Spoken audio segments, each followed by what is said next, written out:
En la cadena SER, La Hora Extra, con Pepa Blanes.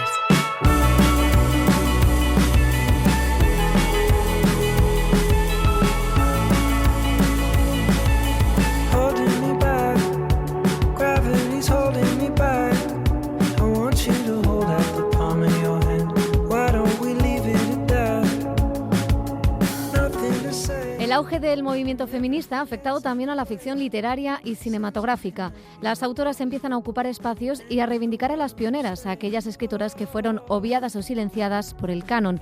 Esta semana en La Hora Extra reivindicamos a Tilly Olsen, una escritora silenciada que ahora la editorial Las Afueras ha rescatado.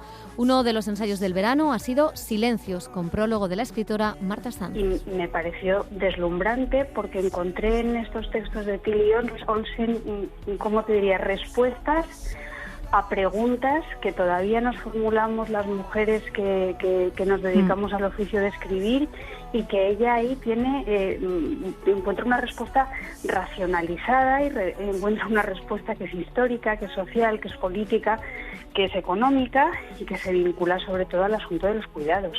Ella en un momento determinado comenta que si las mujeres escritoras no son madres, si las mujeres escritoras no se casan, si las mujeres escritoras emprenden sus carreras cuando ya son muy mayores o las abandonan en un estado muy inicial, o se dedican a géneros cortitos, no se dedican a hacer la gran novela, es en gran medida porque además de tener que trabajar muchas veces fuera de casa, se tienen que dedicar a los cuidados. O sea, está normativa socialmente asignada que el cuidado corresponde a la mujer. Otro de los ensayos feministas de los que hemos disfrutado estos meses es She Said, publicado por Libros del Cao.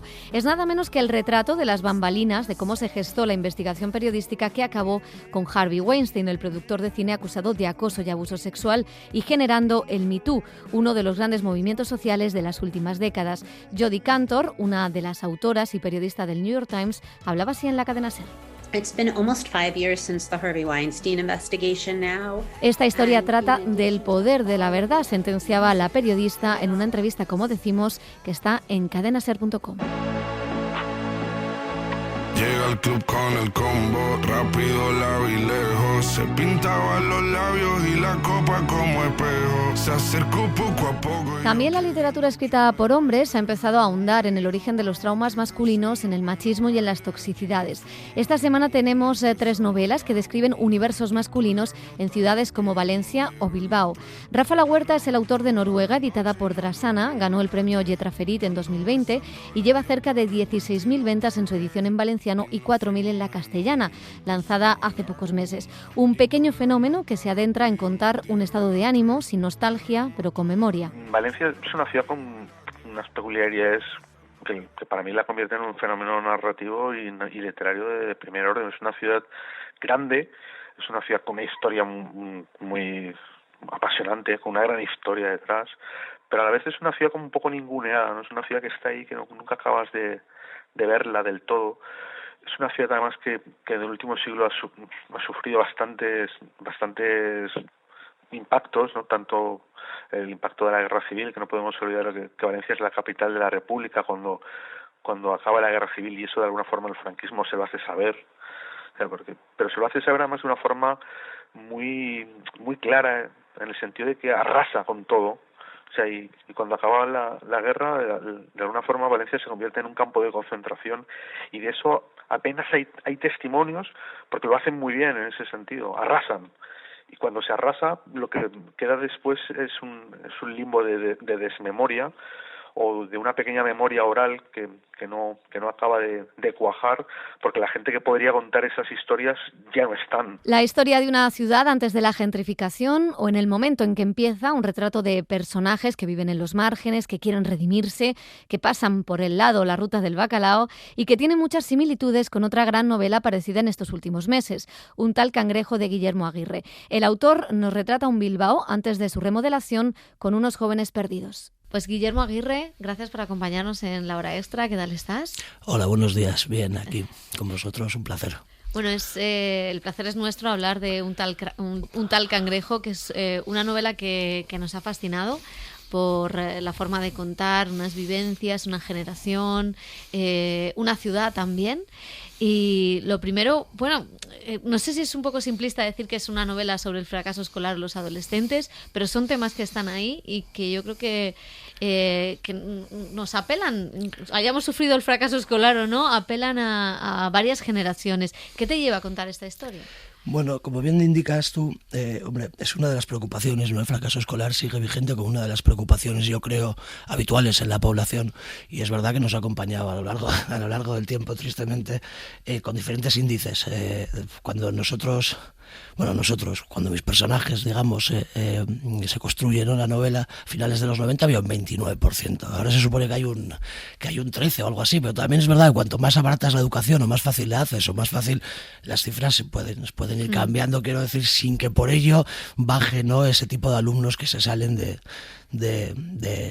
la línea educativa, ¿no? También creo que es una novela sobre el fracaso de la violencia, ¿no?, como vía para conseguir las cosas, ¿no? Porque mis adolescentes al final abandonan la educación, se salen a las calles, digamos, a los 14 años, es una edad muy temprana, quieren hacerse adultos pero de una manera rocambolesca porque no han comprendido todavía lo que es ser adulto, entonces ellos creen que para hacerse adultos es necesario pasar por una serie de hitos, ¿no?, lo más rápido posible, ¿no? Y creen que en las calles van a poder cruzarlos antes, ¿no?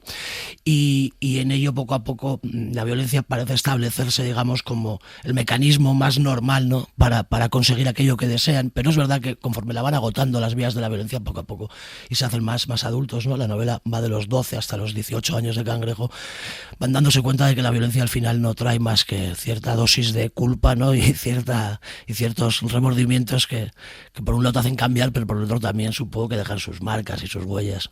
Y es curioso porque en esto que dices de que se dan cuenta, ¿no?, de que la violencia no lleva a nada, no sé si ahí está el tono esperanzador, que frente a la crudeza y a cierto pesimismo que hay en la novela, también está esa vía, también dejas abierta esa vía. Sí, a ver, yo creo que si te pones a pensarlo, ¿no?, con ese 29% de adolescentes habría un porcentaje que se saldrían de las aulas por otras razones, quizás porque no veían bien la pizarra, y otros que se saldrían porque en las aulas se les da una vida terrible, ¿no?, otros alumnos, quiero decir, por ejemplo, por bullying.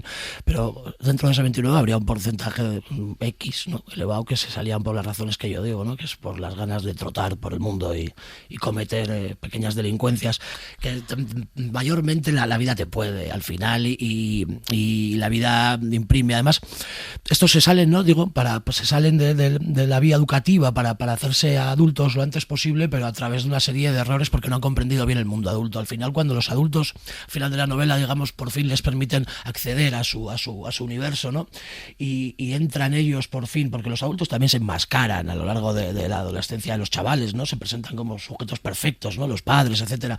Cuando por fin ellos también derriban sus muros y te permiten acceder y ver qué tipo de decrepitud es la que habita en esos sujetos adultos, ¿no?, y que en parte son también tan adolescentes como tú en muchos aspectos, o débiles o tan sensibles, ¿no? La sensibilidad y la debilidad es algo que el adolescente también se esconde, ¿no?, sobre todo cuando se ha lanzado a las calles, porque no quiere mostrarlas, pero también si los adultos no las muestran, él los imita, ¿no?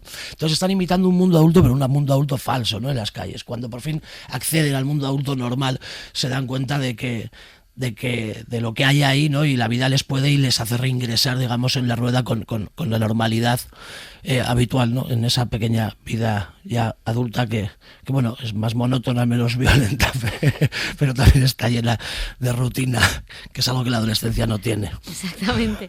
Y hay una cosa que sí tiene la novela, y es que rompe con todo discurso victorioso sobre la meritocracia, sobre la importancia del sistema educativo, que evidentemente no vamos a decir que no sirva para nada, pero sí que es verdad que rompe con muchas de las cosas que han sustentado el llamado estado del bienestar desde los finales de los 80 hasta la crisis de 2008, y que la novela muestra pues que bueno, no es que solo se rompa en 2008 ese contrato social, sino que había rupturas o grietas desde el principio, si cabe. Sí, yo creo que sí.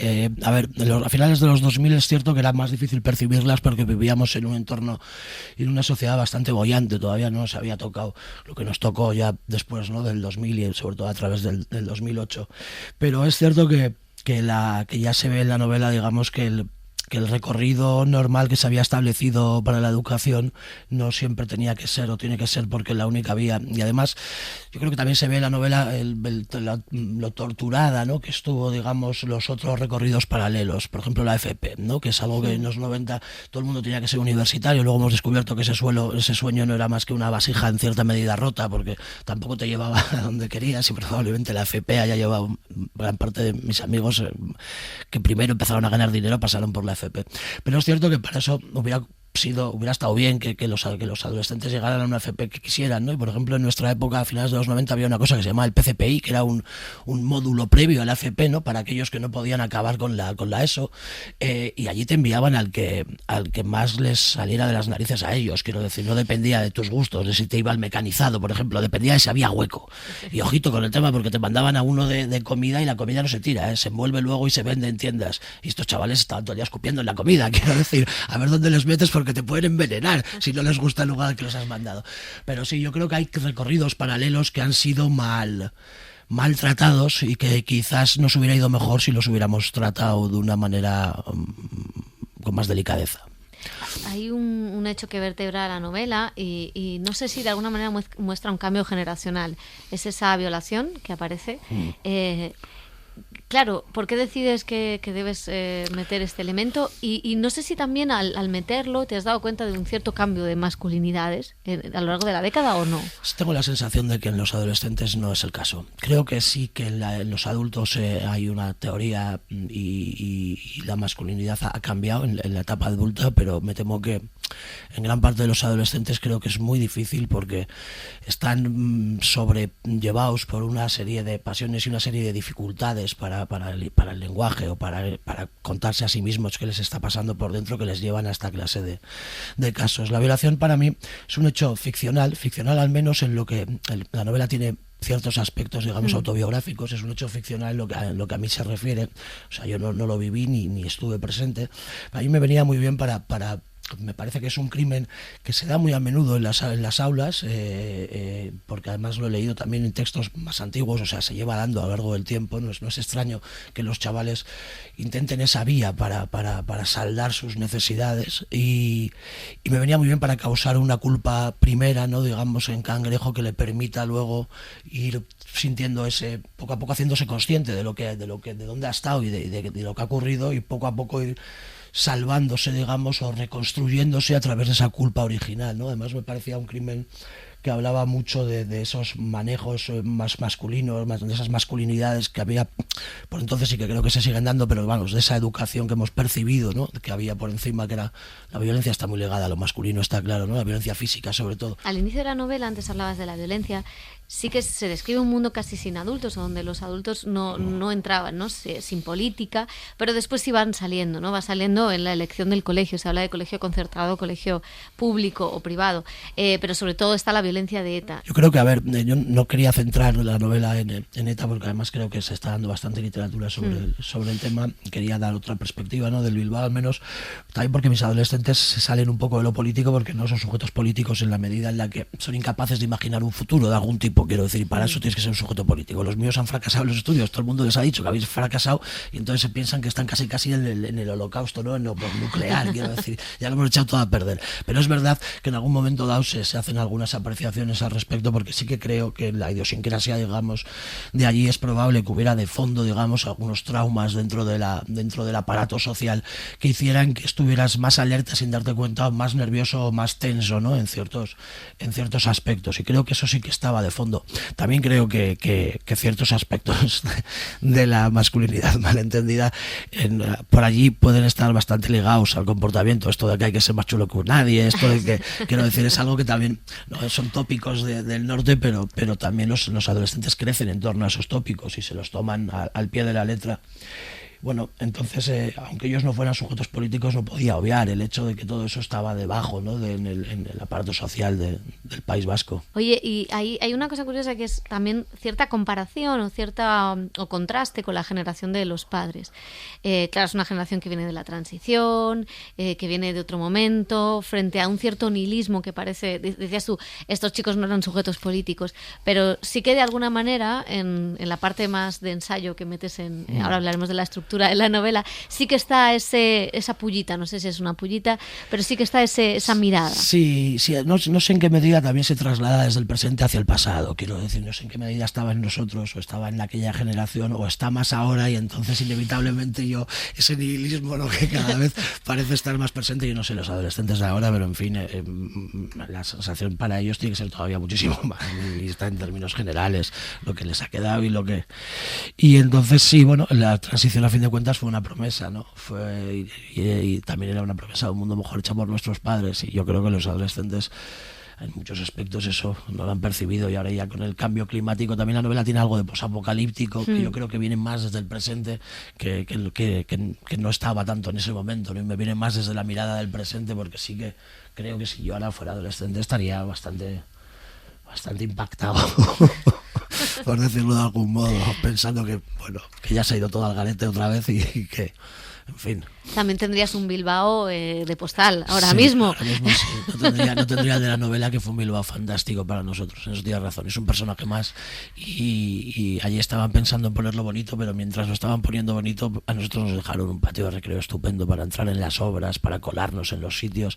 Más tiene mucho que ver con los personajes en la medida en la que estaban las obras, ¿no? Aquel Bilbao Prohibitoria 2000 estaban a mitad de construcción, entonces no sabes muy bien si van a la ruina o van a ser algo bonito, ¿no? Es ese punto en el que las obras, yo creo que mis personajes, Cangrejo y sus colegas, también están un poco así. No sabes muy bien en toda la novela si estos tíos están lanzándose al abismo o van a acabar siendo, por así decirlo, un edificio bonito, ¿no?, en sí mismos. Vaya Bilbao, nos lo pusieron a huevo, ¿qué quieres que te diga? Eso es cierto. Aunque bueno, muchas partes de España estaban de manera similar. Pero es que además estaba todo lleno de cosas que yo creo que eso ya no lo hacen, pero allí tiraban las cosas que valían dinero y se iban a casa los obreros, quiero decir, te dejaban un taladro, te dejaban arneses, te dejaban mosquetones, te dejaban herramientas, dejaban cosas que valían dinero y las puertas abiertas. Yo creo que eso era a finales de los 90. Se percibía bollante todo, no había habido todavía. Yo creo que ahora se guardan las cosas que cuestan dinero bastante más.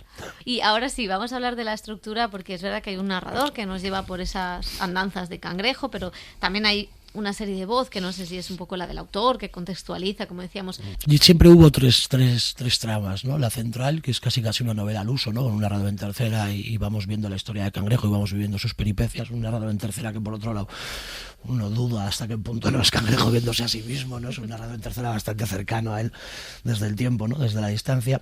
Siempre hubo un nosotros, así como lírico, que tú dices, que es un poco la cantidad de excusas y de coartadas que va dando Cangrejo, ¿no? Y intentando a través del nosotros, del plural, definir a su generación a través de su propia voz. Es probablemente muy engañoso, porque nadie puede hablar por todos, pero bueno, él lo intenta, y le aportaba además ese lirismo y ese oscurecer la ciudad, una cosa así como más épica.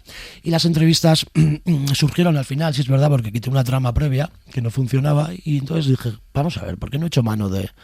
Si al final esto del fracaso lo vivimos y tengo a mis amigos ahí, además el núcleo central, digamos que eso sí que está en la novela y se viene de la realidad, ¿no? Eran chicos que de padres separados, ¿no?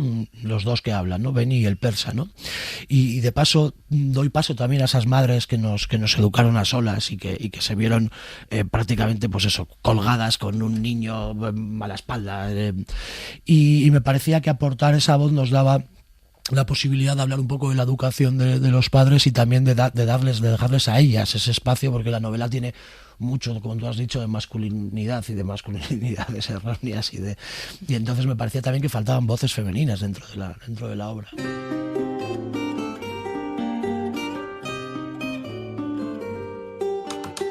Ces matins-là sont trop pénibles. Quand même dehors le temps est gris. Et d'ailleurs dedans aussi, y a les jours sans, les jours avec, ce sera sans, je te le parie. La tercera recomendación literaria sucede también en Euskadi, en San Sebastián y en la actualidad. Es la primera novela de Aitor Iturrizamendia, periodista y ex jefe de prensa de Podemos Euskadi. Lo que sé de nosotros es un thriller editado por Altamarea sobre la política local actual, sobre el trabajo de los DIRCOM y sobre los hombres de una generación que han ido saltando de crisis en crisis. Me importaba mucho porque a la hora de escribir y también sobre todo cuando estaba trabajando como jefe de prensa, pues mucho de nuestro tiempo lo dedicábamos a eso a la construcción del relato, ¿no? A la construcción de la memoria. Entonces se hablaba mucho de la historia reciente de Euskadi y de la violencia política, y yo sentía que estaban saliendo además de los discursos políticos en lo cultural, novelas, series de televisión, en fin, estaba siendo bastante fecundo, ¿no? Esos años, pero sentía que no se estaba, que faltaba o que nadie estaba abordando el tema desde una perspectiva generacional también, ¿no? Siempre se acababa hablando de bandos y no se hablaba de la perspectiva que se podía tener con respecto a la violencia política, por ejemplo, entre generaciones, ¿no? Entre nuestra generación, por ejemplo, y la de nuestros padres y madres, ¿no? Y entonces sentía que tenía que contar eso también. Creo que en ese sentido no es algo central, pero creo que es como lo vivimos nosotros, ¿no? Para nosotros no es un problema central, pero sí es un problema que está en el contexto, ¿no? De alguna forma, y creo que la novela ha intentado que se vea, ¿no? Que, en fin, la presencia de esos agujeros que nos han dejado, ¿no? los de las generaciones anteriores, pues que estén ahí y que de alguna forma acaben supurando, ¿no? Todos los autores que han ido apareciendo en esta hora extra dejan latente en sus obras las huellas que los cambios políticos y sociales y económicos han dejado en sus personajes y, por extensión, en sus obras y en nosotros. Eso es lo que hace la artista armenia Ana Bogiain en su exposición El presente se encuentra con el pasado, una exposición de cómo el arte refleja los cambios políticos que puede verse en el IBAM en Valencia y que nos explica Adrián Sánchez. A veces, inesperadamente, el presente se encuentra con el pasado. Es el título de la exposición de la artista Ana Bogiain, que se puede ver en el Instituto Valenciano de Arte Moderno, el IBAM, y que muestra las consecuencias sociales de los grandes cambios y revoluciones históricas. La artista, que es de origen armenio y ha pasado gran parte de su vida viajando, muestra con una mirada muy peculiar momentos clave para la construcción de la sociedad actual a través de pinturas, dibujos o grandes esculturas. Con Nuria Enguita, directora del IBAM y comisaria de esta exposición, recorremos el trabajo de Bogiain. La exposición es interesante porque muestra el trabajo de una de las artistas más reconocidas actualmente y que tiene un trabajo muy original, un trabajo en el que toma, digamos, la historia y las historias como el motivo con el que revisita y compone, digamos, una serie de instalaciones, de dibujos, donde se van mezclando muchos tiempos, muchas geografías. El impacto de las grandes revoluciones en las sociedades y cómo el pasado siempre vuelve marcan la obra artística de Bogiain, desde las consecuencias que tuvo la construcción del Canal de Suez, que empezó a diseñarse en el siglo XVI, hasta el comercio del algodón o la esclavitud. La artista hace un repaso a la historia que busca mirar al presente. La importancia de este trabajo es que ella nunca reflexiona sobre el presente, porque considera que no se puede. Para ella es más interesante, a través del pasado, pensar el presente. Y lo interesante de su trabajo es esa mezcla de tiempos y de geografías, mostrando un poco también, o en contra de esa idea del progreso, que siempre mira hacia el futuro, cuando los presentes son siempre resultados de un pasado, y en su caso también recuperando del pasado algunas potencias que quizá no estaban o modos de ver que no se habían considerado. La crítica al colonialismo, al capitalismo y sobre todo al papel que Estados Unidos ha tenido en el comercio global es uno de los temas más representativos del artista. Bueno, es que la globalización no es un invento de ahora, aunque digamos, de la tecnología. La globalización comienza con el intercambio de materia y la explotación de los recursos de la tierra, y cómo también toda esa explotación, todo ese extractivismo nos ha llevado a un momento no sostenible en el planeta, ¿no? Para Bogiain, el desarrollo de los Estados Unidos como potencia económica se debe sobre todo al trabajo forzado de la esclavitud. Hay una obsesión, siempre aparece Mickey Mouse en sus instalaciones, porque hay esa obsesión de que los americanos han destrozado un poco el mundo, en el sentido de que que han impuesto una cultura y han erosionado, ¿no?, las culturas vernáculas. Pero bueno, también hay siempre esa mirada con mucho cariño hacia las clases más desfavorecidas. La exposición, que ocupa 5 salas del museo, estará todo el verano en el IBAM hasta el 4 de septiembre y en el tiempo que lleva abierta ya se ha convertido en todo un éxito, una forma de entender el presente mirando al pasado para comprobar que muchas de las cosas que ocurren ahora tienen un precedente.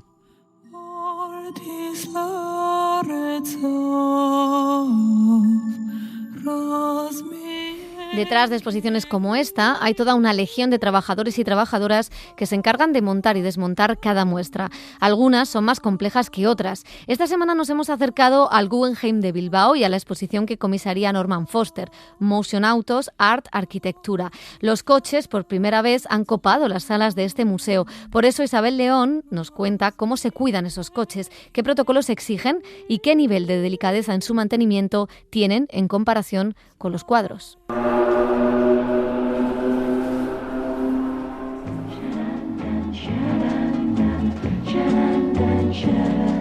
J'avoue, j'en ai bavé pas vous, mon amour. Con uno de los más míticos de la canción popular francesa, el sonido de un Bugatti Atlantic 1953, acompañamos a quien revisa hasta el milímetro cómo cierra y abre una exposición de estas características, especialmente delicada, especialmente cara en sus cuidados y que como mucho... No hay grandes diferencias como por ejemplo con la exposición que tuvimos de Jeff Koons, con obras de gran escala que además, bueno, pues en forma y en metodología pues seguían sistemas constructivos muy similares a los de los coches. Entonces, bueno, nosotros las esculturas, y en este caso los coches, las planteamos siempre sobre plataformas. Es Xavier Urberuaga, coordinador y registro de la exposición, al frente de la instalación, de la logística, de la gestión del préstamo y que, como nos decía, tuvo claro desde el principio, los coches sobre tarima. Parecía sencillo, pero no. Pues hemos tenido que realizar una labor de investigación para saber qué compañías podían colaborar con nosotros para hacer este trabajo. Al final nos hemos dado cuenta que algo que a priori podría parecer sencillo ha sido bastante complicado, incluso más que promover obras de arte en algunos casos. Hemos tenido los Firebirds que están en la Galería 209 que han venido embalados en cajas y eso ha supuesto un reto añadido, porque bueno, pues al final genera un gran volumen y la manipulación es especialmente complicada. Se limpia el polvo cada día, se revisa la humedad, pero cada 3 o 4 días toca revisar el motor. La mayoría de estos coches no se utilizan de forma habitual, pero sí que muchos de ellos los coleccionistas los pueden mover un par de veces al año para salones de elegancia o otro tipo de eventos, ¿no? Entonces, ellos mismos hacen una labor de mantenimiento para que los motores también estén en buenas condiciones. Por eso también, bueno, por seguridad hemos eliminado los combustibles, pero los coches para que el motor se mantenga necesitan que tener un poquito de aceite. Entonces, si le preguntamos a Xavier por rarezas de los propietarios en el cuidado, nos dice. Sí, ha habido casos. The National Motor Museum trajo sus propios productos, son productos muy caros para el mantenimiento y pulido de los coches. El Petersen también, bueno, en sus préstamos, bueno, nos requirió una serie de condiciones para la limpieza de sus coches. Son 4 o 5 marcas las que funcionan a este nivel. Entonces, bueno, una vez que ellos te aprueban la referencia de producto, tú ya luego puedes trabajar. Es verdad que cada vez que tienes que hacer alguna operación que se sale de lo rutinario, tienes que pedir permiso siempre al propietario. Tú no puedes, no sé, quitar un retrovisor o abrir un capó y manipular un motor para hacer un mantenimiento. El más difícil todavía, su traslado y el hecho de que la exclusividad exige que no se vean hasta su exposición. El mundo del automóvil de colección es pequeño, no es muy amplio. Entonces, todo el mundo se conoce y las compañías especializadas no son tantas. Entonces, bueno, ellos, ya te digo, que quieren siempre ser discretos porque al final son objetos de mucho valor. Ha habido que realizar una logística de recogidas y de recepción aquí en el Museo de los Coches muy bien organizada porque no disponemos de espacio de almacenaje. Entonces, a medida que los íbamos recibiendo, los íbamos instalando. J'avoue, j'en ai bavé pas vous, mon amour. Instalar fue más complicado que lo será desinstalar, presume Urberuaga. Hay un coche que ha salido ya, de hecho, pero ha entrado otro Ferrari en su lugar. La exposición sigue y los automóviles, como objetos de arte por derecho propio, se reivindican. Hasta el 18 de septiembre, el motor sigue en marcha. Nous aimions le temps d'une... La cultura está en los grandes museos, como vemos, ubicados en los grandes núcleos urbanos. Pero en los últimos años han surgido iniciativas que llevan la música, el teatro y los libros a lugares de la denominada España vaciada o de la España rural. Hay buses biblioteca que recorren los pueblos. Está también la iniciativa Música en cada rincón, un proyecto para acercar la música a los lugares más recónditos y escondidos de la España despoblada.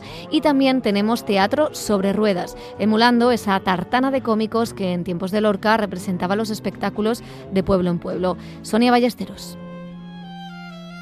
Para mí, que llegamos a muchos sitios donde no suelen llegar ni las artes escénicas ni el cine, muchas veces, hombre, sí, con Netflix, pero que no tienen eventos culturales a menudo. Y llegamos a todos estos sitios y a mí esto me hace mucha ilusión. Es la filosofía que hay detrás de Teatro sobre Ruedas, una compañía ambulante que llega a sitios donde no suelen llegar las artes escénicas. Nos encontramos en un pueblo de Segovia, en Fresno de Cantespino. Este ha sido un verano de rodar y rodar. Venimos del norte de Galicia, que hemos estado ahí 15 días, muy a gusto durmiendo con edredón en agosto.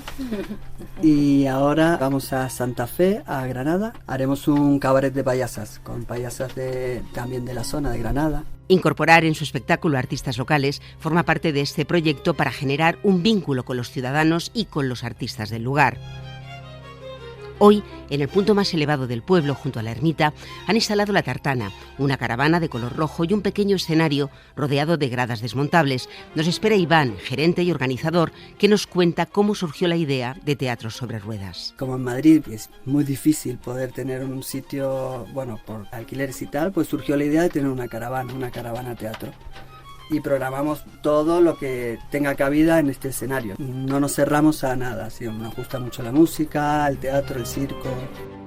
Marta, la actriz del grupo, nos habla de lo que va a representar esta noche. Voy a hacer Ambitions, que es un solo de clown y música. Es una mujer que viene a hacer un concierto y es muy ambiciosa, entonces siempre va a querer más y nunca tiene suficiente. Entonces hay un momento que la ambición se la come. Completa el equipo Chey Cabanas, técnica de luz y sonido. Ella nos contaba que lo mejor de todo es llegar a lugares donde no suelen llegar las artes escénicas. Ahora bien, el ir de pueblo en pueblo depara sorpresas. De entrada, nunca sabes cuánto público va a asistir.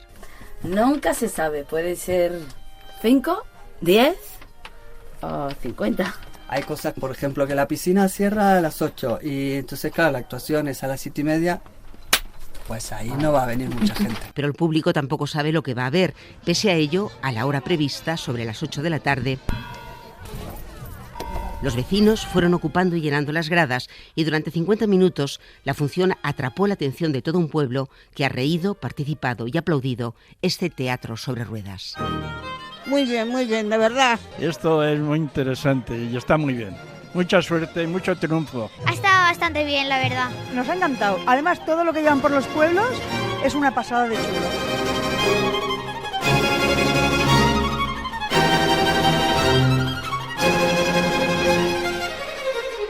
Y nos despedimos con dos citas. La primera es cinéfila. El miércoles arranca la edición número 79 del Festival de Cine de Venecia.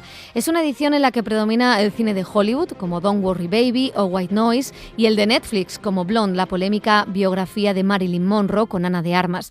También hay cine de autor y hay presencia española. Rodrigo Sorogoyen e Isabel Coixet son miembros de los distintos jurados. Carla Simón presenta un cortometraje y Juan Diego Boto debuta en la dirección con En los márgenes, una película sobre los desahucios y sus consecuencias en la sociedad española que protagonizan Penélope Cruz y Luis Tosar. Necesito que por favor me recibáis esta tarde. ¿Te puedes por favor poner en mi situación? Que vais a dejar a una familia en la calle. Yo no puedo perder este trabajo. Es que no depende de mí.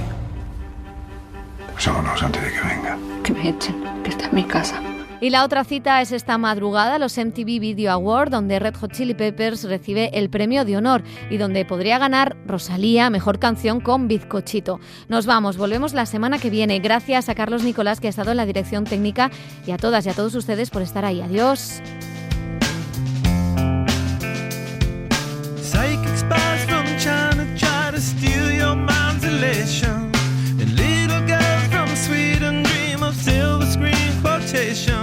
And if you want these kind of dreams, it's Californication.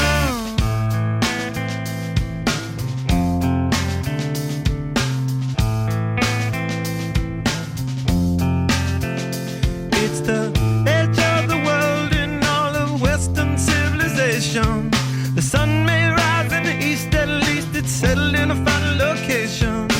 understood that Hollywood sells Californication.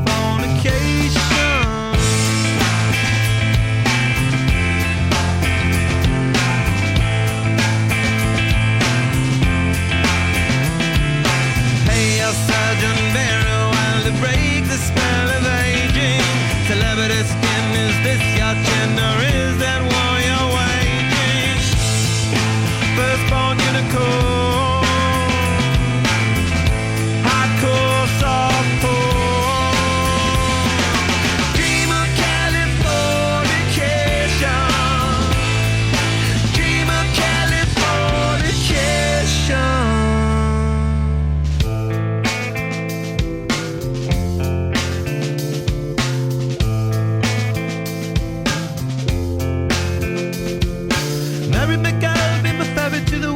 A very young constellation, a teenage bride with a baby inside, getting high on information. And buy me a star